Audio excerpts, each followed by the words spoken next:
Learning the rhythm of another language is not necessarily an easy thing to do. That's why I've created this follow-up lesson on rhythm.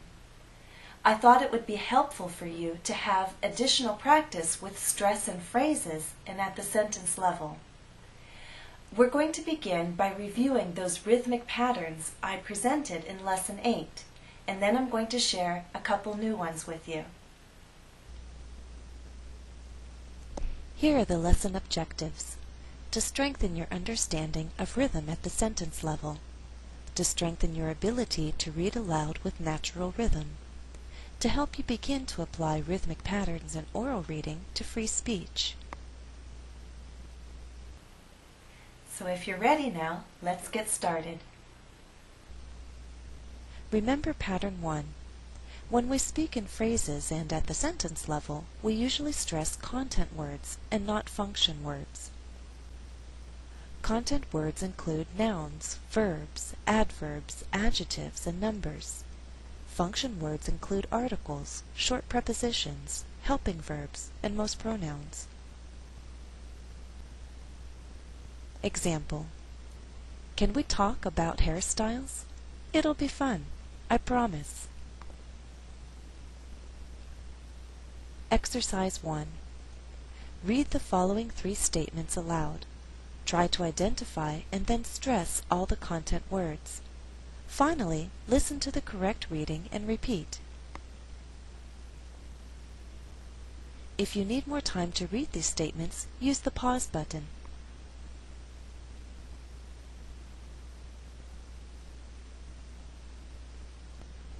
Now listen and repeat.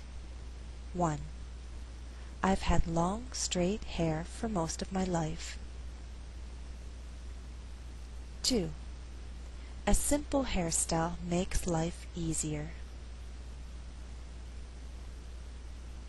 3. I admit that I've had a few bad haircuts in the past.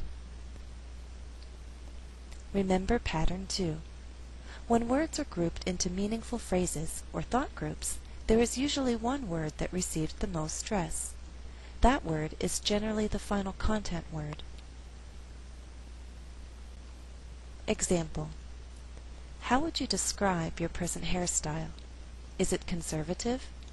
Do you think that your hairstyle reflects your personality?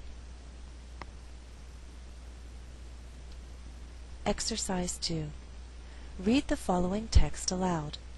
Try to identify the main groupings of words or thought groups, and then stress the final content word in each group. Finally, listen to my reading with the recommended rhythm and repeat. Again, if you need more time, use the pause button.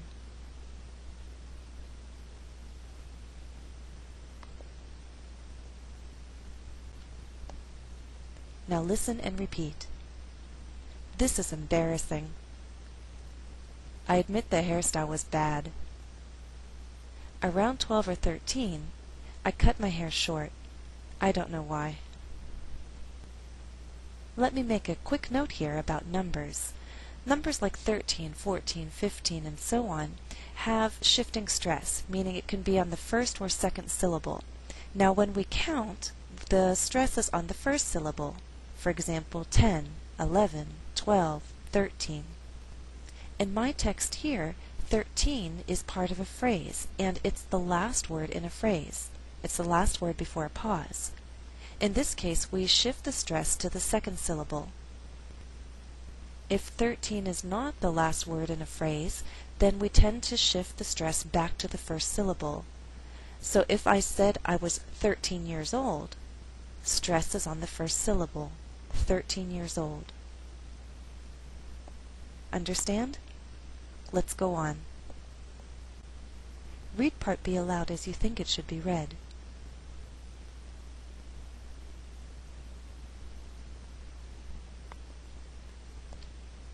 Now listen and repeat. At this time, I think it was Princess Diana who influenced fashion.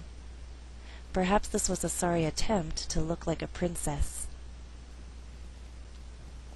Remember pattern 3. Instead of stressing each content word in a cluster, The speaker may choose to alternate the stress so that there is a more natural flow and rhythm. Example 1. Do you have many photos of yourself as a child? In this example, I did not stress the word many. Many is a content word, but because we had too many stressed syllables together, there's a better flow if many is not stressed. So the resulting rhythm is 1 and 2 and 3 and 4. Have, photos, yourself, child. Do you have many photos of yourself as a child? Number 2. I'll bet there are some you don't like to show to people. Here I did not stress the verb like, although like is a content word. The flow is a little more natural without stressing all those content words in the second half of the sentence. Now sometimes you can read a sentence with more than one pattern and still sound natural. For example, I could choose to stress in the second half of the sentence only like and people. The result would be like this. I'll bet there are some you don't like to show to people. That is at a very fast tempo because now I'm only stressing 2 content words in that final thought group. Both ways are natural and both ways are acceptable. Exercise 3. Read each statement aloud. Stress only those content words that allow you to keep a regular rhythm. Finally, listen to my reading with the recommended rhythm and repeat. Read statement 1 aloud. Now listen and repeat. As a little girl, I often wore pigtails. Here we did not stress wore. Read statement 2 aloud.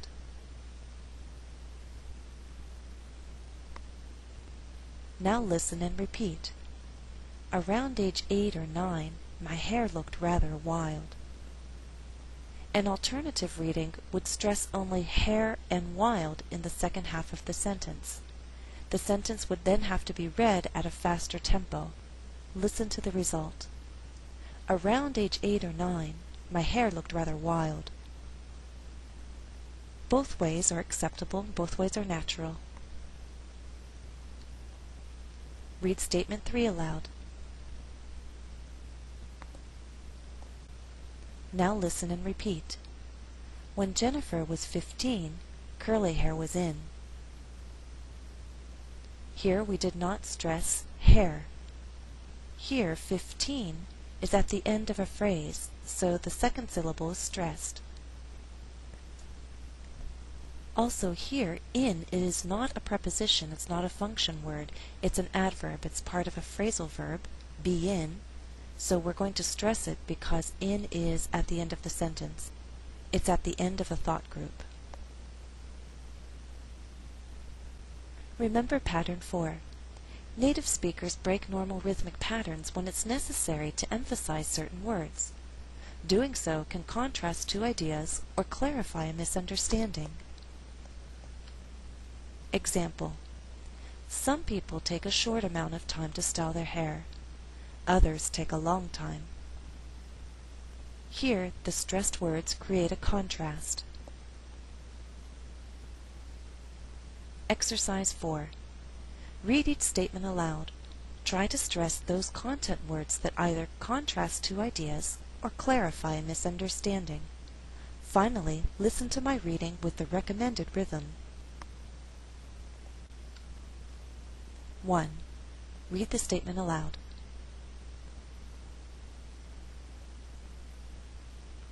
Now listen and repeat. As a young girl, I experimented with hairstyles.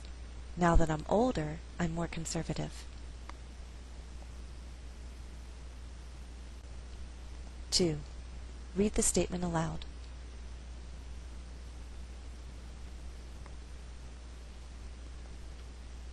Now listen and repeat. I'll share a few more photos, but nothing that's too embarrassing. We're not done yet. Please go on to the next part of this lesson.